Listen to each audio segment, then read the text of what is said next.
Hi, this is John Nolan from vistage.ae on the Top Shelf podcast. Today, I'm joined by Deana Qiong, who I think I got her name wrong again, so my apologies. But look, I'm really excited to have a chat here with Deana today and to find out her story and her leadership journey. So Deana, I'd love to start off with a question, ask you the question, explain a little bit about your business and how did you end up in the UAE? Sure. First of all, I'm sorry I made that face about when you were pronouncing my name, because nobody can ever pronounce my name right on the first try. So it's not your fault. It's my parents' fault giving me a very beautiful but difficult Chinese name. So it's all good. So I am the founder and CEO of China Gravy, which is a China-centric digital marketing agency. We help service-based companies to enter the Chinese market through the digital channels in branding, advertisements, campaigns, influencer campaigns, and SEO, SEM. And how did I end up in Dubai is actually thanks to COVID. I think lots of people have their COVID stories to tell, but my story is that COVID drove me to Dubai. Because my company is purely remote based, so our team all work from home remotely from all over the world, and I practically can be anywhere I want. And during COVID, I was just everybody knows about the China COVID story, so I won't bore you with the details. So I did not like what was going on there by end of 2021. And but before that, I was already overseas for a long time. But during COVID, I got stuck in China for a year and a half. And then I decided by end of 2021, I did not like what was going on there. And I left, and originally I was trying to just have a vacation overseas, but things got worse and I didn't want to go back to China. And then I ended up in Dubai. At the beginning, Dubai didn't strike me as the place I wanted to be at, like lots of people. But later on, I discovered that despite all these things that I did not like, on the surface level, like superficial and all that. I hope this is not offending anyone. Like the life here is really good, business opportunity is really good, and because China, UAE, and China GCC has a really good relationship and coming up, so it presents a lot of great opportunity for my company and for my personal growth. That's why I decided to relocate to Dubai, and it's a long story. I'm sorry, but that's how I ended up in Dubai, and I'm loving it. No, it's fascinating. I mean, look, everyone's got a unique story of how they came to Dubai, so it's a great question. I love starting off with that question. So tell me, when did you start the business? And in 2013. I started this company in 2013, where before previous years, for 3 years, I was in China helping two companies. One is a Italian architecture designing firm to set up a China representative office in Chengdu, where I'm from. And the second one was a elite university and admission consulting firm from the US. They help students to get into Ivy League universities in the US. So I set up their China branch, and as well for 3 years I was doing that. But by end of the 3 years I got burned out, and then I was like, I'm out. I would just get the baby back to you guys. And then I went to Thailand for vacation, and it was there because I had a reputation of being the Chinese expert, the China expert. So some people started to hire me and ask me, hey, I want to go to China. What's going on? We don't know the market. We don't understand the regulation. We're so confused. Can you help us? So I was like, okay, I can help you. So I started with independent consulting. I started with a few independent consulting firm in Thailand, and then slowly I realized so many people need help when they enter to China. So I was like, okay, I'm going to just formalize this, establish a company, and then just like institute what I'm doing. And then I asked my previous boss from the admission consulting firm whether he wants to do this with me. He's like, hell yeah, I'm in. So we started this company and registered the company within a month in the US. While I was in Thailand, he was in the US, and he was back and forward from the China and US. The reason he was so into it was he, as American, struggled with entering China. Even though he was traveling in between China and the US, he's like really lost in many ways. And there are so many misinformation and all those empty promises from all the different companies, and that he can never find any good trustworthy people to get into the market. But since he worked with me for 3 years, and when I tell him my idea, he's like, yeah, oh yeah. So that was the time in 2013 we established the company, and has been going on since 11 years. So your company, I understand, is digital marketing company that helps specifically service-based companies to build their brand awareness and sort of enter the Chinese market, build their brand awareness, build relationships, B2B relationships. Can you tell me a little bit more about that? And a little bit more about your employee footprint as well around the world? That would be really interesting. Okay, sure. So we help service-based companies to enter Chinese market, not only B2B, but can be B2C or B2B2C. So our signature industries that we're serving are real estate, education, and hospitality. So for real estate companies, we help companies to establish the brand awareness in China, and also acquire direct buyers for the real estate projects or properties, or to help them to establish partnerships with local real estate agencies or immigration offices or investment offices, and all those relationships to help them with B2B2C.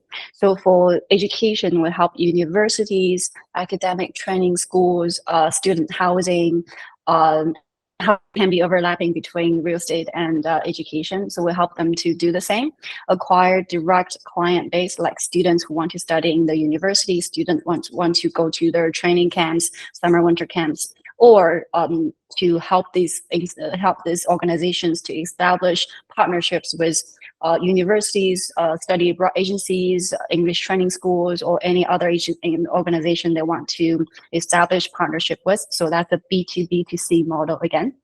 And for hospitality is mostly for branding. So like for many other clients, they are more about trying to get their brand awareness from the Chinese market. So for example, a few of our big name client like Six Senses and Atara, they are internationally pretty well known, but in China, because we have a very unique internet environment where lots of information, we have a different set of information. So they do not, they're like these brands are not as well known as internationally. So that's why we help them to do the brand awareness campaign, engage with influencers, less of the B2B side, because they're already on all the search engine on the OTCs, online travel agencies. They just need people to get to know them through influencers, through SEO branding. So these are what we do with them.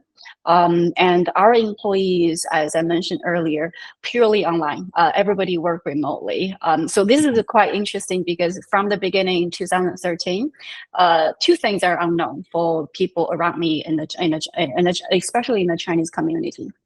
One is, what is social media? What is digital marketing? At that time, China was still coming up and coming, and the concept of digital marketing is not well known yet.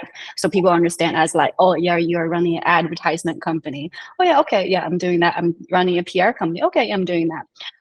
So this is what we do. And second is everybody work remotely, because everybody can work from home. For a longest time, people don't understand, I mean, my family and friends don't understand what I was doing, because I was traveling around. I kind of have like luxury of having a good life, and I'm still doing okay, but I'm working but not working. So for longest time, I think I was a spy. I was like, what are you doing? It only took a COVID for people to understand, oh yeah, she was working while at home, while traveling. So our employees are the same. So they are from China. 80% of employees are from China. So they work from home. And at the beginning, they have difficulty like adapting the working from home model as well. It's same as me because they don't know how to explain to the family and friends. And 20% of them overseas. So even till today, we do have office spaces, but our employees, they choose not to. They choose to stay home, work from home, because one is that it's, I mean, obviously easier, and second is our clients are from all over the world. So we have the US, Europe, and like Southeast Asia. So and we also need to meet our clients for their schedule to have meetings. So it doesn't make sense for our people to go to the office and have to stay up late to have the calls for, say, for US client. So our employees prefer to stay home and work from home. And the other thing is we actively only hire people who are stay-home moms and disabled people. So these people, these people, they can already they already stay home. They have the skills that, especially stay-home moms, they have the skills. They have the time, and they need this kind of flexibility to stay with the kids. So we have one of our that's why we also have a very loyal base of team, even we work from home, which is unconventional. So they're very. How many employees have you got? So we have so we have 8 full-time people and 30 contract-based employees, and these are all over in China, and at least 60% of them are stay-home moms. So how did you find setting up in Dubai, and how do you find Dubai as as a HQ to run the business globally from Dubai? How did you find that? I love it because Dubai offers all those support for the business setup, and also the geographical location for the time zone works for us perfectly. It's just because mostly we work with China, US, and Europe. So Dubai is just right in the middle, and I can have my meeting with my team every day in my early mornings, which is early afternoon for our team, and I can have our call with our US client in a similar manner. So it works perfectly. And secondly, the environment here is actually providing a very supportive opportunity for our business, because GCC and China are we're buddies, and we're like going really well, and there are lots of opportunity from China to the GCC to Dubai, or Dubai to and GCC to China. So it works geographically and also strategically, and business opportunities here is enormous. Okay, so now I want to focus a little bit more on Deana, the person. Sure. I'd love to know, Deana, what are the biggest challenges that you have overcome on your journey, on your leadership journey? That's a very difficult question to answer. I think or even the successes. What are your biggest successes to date on the whole journey? I think it's also, I think is both. It can be both a challenge and a success. Is I have this belief that doing business and managing team is like being a person. So if you treat everybody nicely, equally, and respectfully, you will grow personally and professionally. So I guess what I take of my biggest challenge is getting people to have the same value as me, where like work is not just work is part of your life, because what you do, what you do for living and what you do for work, it should be the same, in line with your value, in line with what you're doing. So I've got some challenges where people are like, oh yeah, work is work, off work, but no, don't talk to me, that kind of thing. But then the other side, these also filtered people that I enjoy working with or enjoy work with me, and formed a very strong bond of the team with me and with the company, and also nurtured the growth of the company. I don't know if that's a challenge or success. I guess it's both. Yeah, look, I think it's a big success. You clearly identified what the culture is and what the values that you want to set the business up with, and you've attracted you've attracted individuals that have those values. And if you're saying that your staff retention is high, then you're obviously doing a great job. So I would say it's a big success. Thank you. Yeah. Now, what does the future look like? And what do you see as the challenges going forward?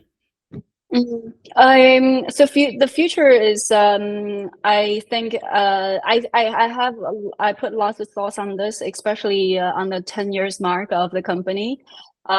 So for the future, I still think that the market of entering China is huge, enormous, and also the gap of entering the gap of the knowledge and the professional practice of entering the market is also huge, because entering China requires lots of local knowledge, not only language, but also all the regulatory, all the business culture, and all the other very nuance of the difference between international and China. So as our company, I mean, it sounds very arrogant to say, but I think we have mastered the art of bridging the gap between between overseas companies with the Chinese market. So we will still going with this direction, and trying to bridge the two markets, especially global to China.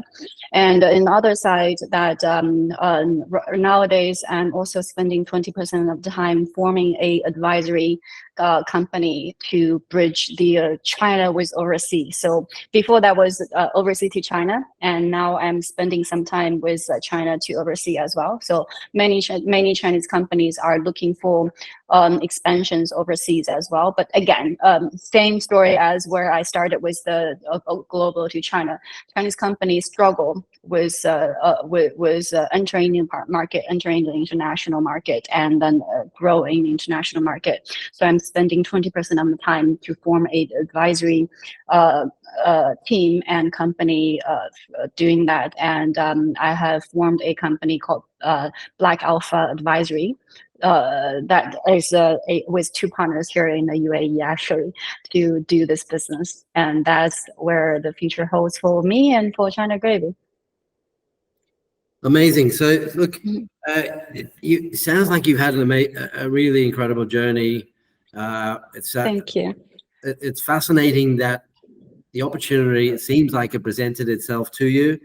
I think when you were, I think you mentioned offline before we started, you were living in Thailand, and the sort of opportunity fell into your lap because people started asking you to help with them to enter Thailand. Right?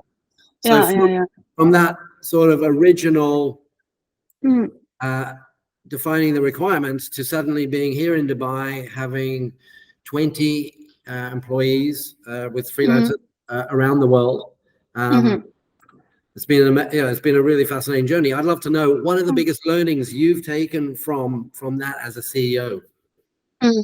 I think this, I mentioned this earlier. I have a strong belief in life is to be authentic and to be a good person. I think all my learning and success or challenge or failures are, I mean, I don't see the failures as failure, but as learning curve is to just try to be a good person at whatever we do, and treat everybody I mean, this is some cliche, but I actually do have a very strong belief in that. Is I believe that if you are a good person, not thinking about current return, like I'm doing this with you, I need a immediate return. Like, what can this podcast bring me? I do not think that way. I feel like everything I do will somehow help me move forward, and that has been my biggest learning from being a leader and from leading a company is to just like trying not to think a short-term gain, but a long-term, just make yourself feel good and be a good person, be authentic, and treat everybody with respect. Again, it sounds cliche, but I really do strongly believe that. No, I love it, and it sounds like you're passionate about what you do, and I'm sure you work very hard. But what do you do in your personal life in your downtime? What do you do? That's one of the reasons I love Dubai is there's so many things to do. Like I love diving, I love running, I love outdoor stuff, and I like anything like sports and active based things. And Dubai presents a very good opportunity and place for that. Yeah, well, Dubai is one of the most active places in the world, right? Exactly. I mean, exactly. Yeah. It's a hard place to get bored, put it that way. Yeah, exactly. Yeah, I love that. Okay, so you're an experienced senior leader now, successful founder, CEO. What advice would you give to an 18-year-old starting off on the entrepreneurial journey? I think besides what I was mentioning earlier, my strong belief is just be a good person. Is also when you're young, I think there are lots of voices from all over, and from your family, from your friends, or from every place.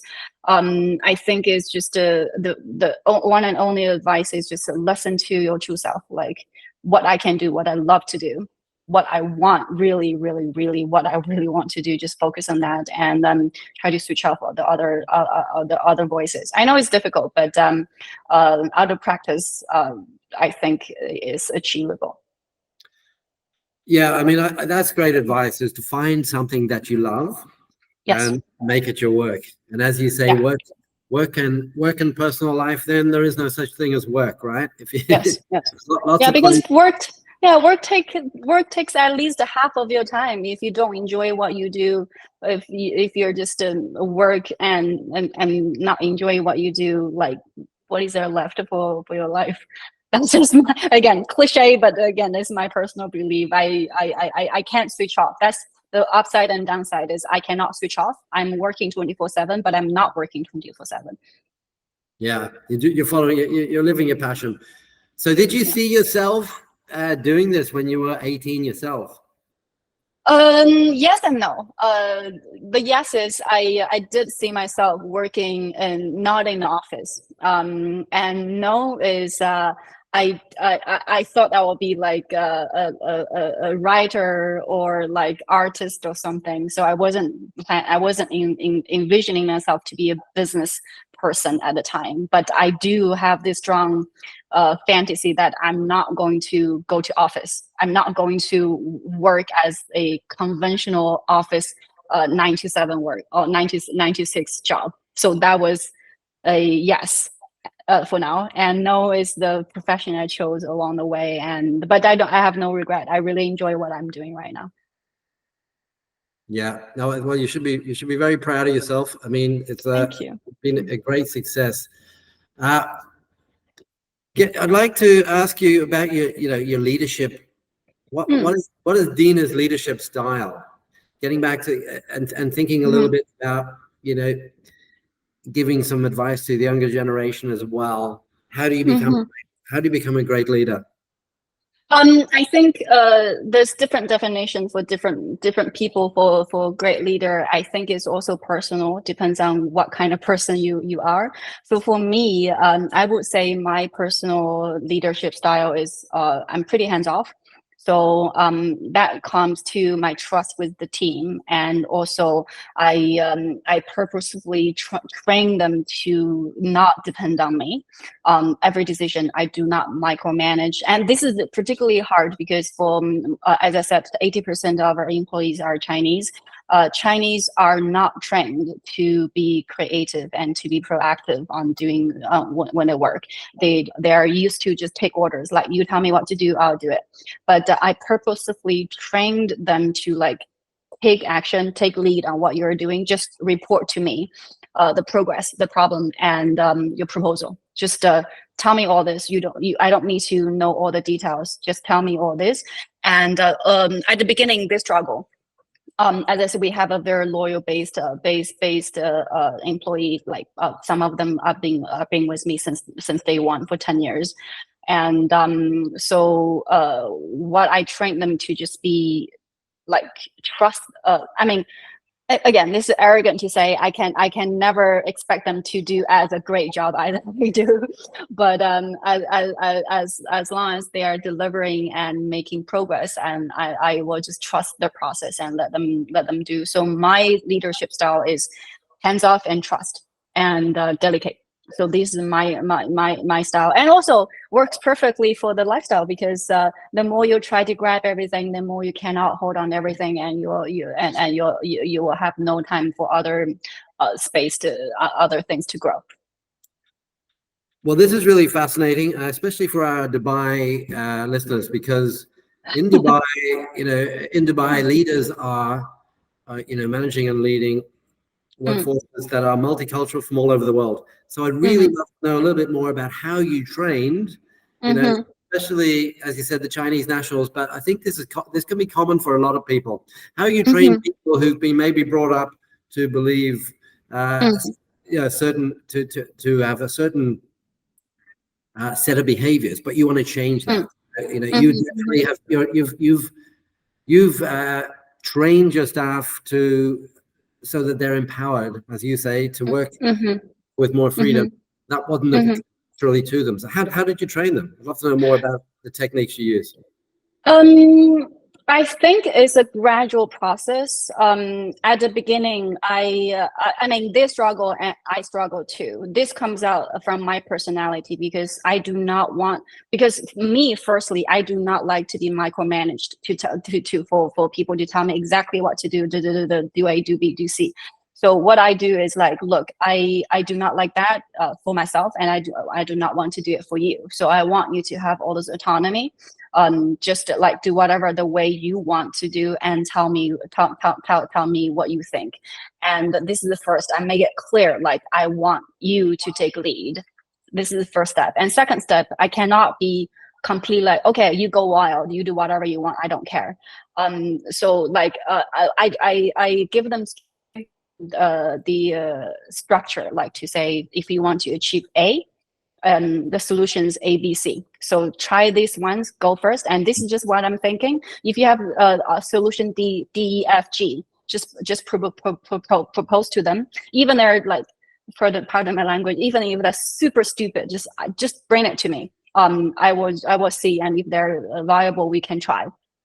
And then this create this safe environment for them to bring up some really like, I mean, some of them are quite just like, yeah, okay, I know it's not going to work, but I don't put them down to say, oh, this is just not a good advice. So I encourage them to develop more of the independent thought process on the solutions, and then the safe space for them to bring up to me. And then I'll give them suggestions like, okay, from A, B, C, D, E, A, B, C works, D, E don't work. Like this is why, and just dig deeper into ABC, and then come back to me with this. So through time, they will have more of the motivation to go dig into the solution, or dig into the whatever the work method that they're doing. So the important thing is create a safe space for them to be able to come to you with, even like, again, forget my language, even if the dumbest idea that they can present, doesn't matter, as long as you are thinking. Like no idea is a bad idea. Just do it, and then we can think about it. And over time, they will know which is a good, which is not good. So they're not going to present the bad ones for me anymore, because they already know my thought process. Like, if I present this to Deana, she's gonna be okay. This is not gonna work. So trust them and empower them, give them in the safe space to do things. And the third thing is, again, my personal thing. I'm not a organized person, so my brain is jumpy here and there. I can have like 1,000 ideas per day, and then I just dump it to them, and they were like, okay, we can do this, we can do that. And then in the same time, especially our key staff, they help me to regulate my thought process of not going crazy. So in a way, they feel like they have control over me as well. Like, oh yeah, like, great, Deana, but don't go crazy. Here is the practical way. Like, your idea is great, but in practice, it's not going to work. Just stop there. So in a way, they feel like they're in control, not me trying to control them, but they're regulating me as well. That's how we form this kind of relationship where it's very safe. I encourage them to criticize me, and I'm not afraid of presenting my shortcomings to them directly. Like, look, I'm a jumpy person. I have 1,000 ideas. Here's what's going on. So they come back to me like, Deana, don't go crazy. So I'm like, okay, good. Thank you for the advice, and I take that. So that's how I think gradually especially our key 8 key employees, they all know me, and they all do that to each other as well. And what they're doing to each other pass along to other employees as well. So gradually, this just formed a very healthy and it's just like very pleasant work environment, even though we like meet maybe less than one time a year. No, look, Yeah. I mean, I think that listening to you there, that I conclude, or the thing that I hear there is you've got a very authentic leadership style. You are, your personality is who Thank you. comes out in your leadership, and that, Yeah. that I know myself from my experience that if you can be authentic with your team and you're honest and transparent, it definitely builds that bond of trust. Exactly. And that's amazing. I would like to finish off with 2 questions, which Sure. which will be always of interest to our listeners. One would be, do you have a favorite podcast that you listen to?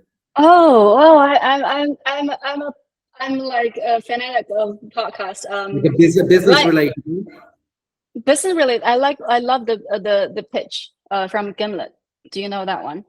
No, I haven't heard the pitch from who? Who? It's great. Gimlet. Gimlet. GIMLET. Gimlet. So look, you said you love the pitch. Look, this is why it's a great question, because there's so many podcasts out there. Everybody knows the big podcasts, but different industries, different generations are listening to different podcasts. So the pitch, okay. Yeah. So the pitch, the reason I love the pitch a little bit, actually this is the company that got me into podcast, because the pitch is great for entrepreneurs, because it's a real entrepreneurs pitching to real VCs, and they document and they record all those pitches, and then the VCs give feedback, and some of them commit investment on the spot. And it was a really great podcast. Sorry. Great. Okay. And also, do you have a favorite business book that you've read or listened to, or a favorite business author or influencer? I don't have a favorite. Or do you follow any of the major entrepreneurs of the world? Not really. Not really. Yeah, I feel like I'm more into the personal growth space for podcasts and books and stuff. And I think one of the person I really like, which to me is also the life and work role model as well, is Trevor Noah. It's a bit weird, I know. But he has his podcast. Yeah, he has his podcast, What Now, just released recently after he left the Daily Show. And he interviews all the business leaders like Bill Gates and all the other entertainers, like even the founder of AI, Sam Altman. Yeah. Yeah, so he interviewed those people and bring up all the life story, leadership style, and everything. Because again, as for me, I do not only follow one side. I combine work with life. Work-life balance to me is a priority. So that's why I do not only follow business advice or something. I just combine everything together into melting pot. Amazing. Yeah. No, I think Yeah. that's the way life is going. I think Yeah. that's the model we have to have these days. We're always connected, right? So there's Yeah. always an element of business thoughts going on, but you do have to find the time to somehow blend your personal life as well. So Exactly. look, Yes. Deana, I've really enjoyed chatting today. Thank you, Congratulations John. on the success you've had, and good luck for the Thank future. you. Thank Thank you you. very much, John. It was a Thank you for pleasure. joining me. Thank you very much for your time.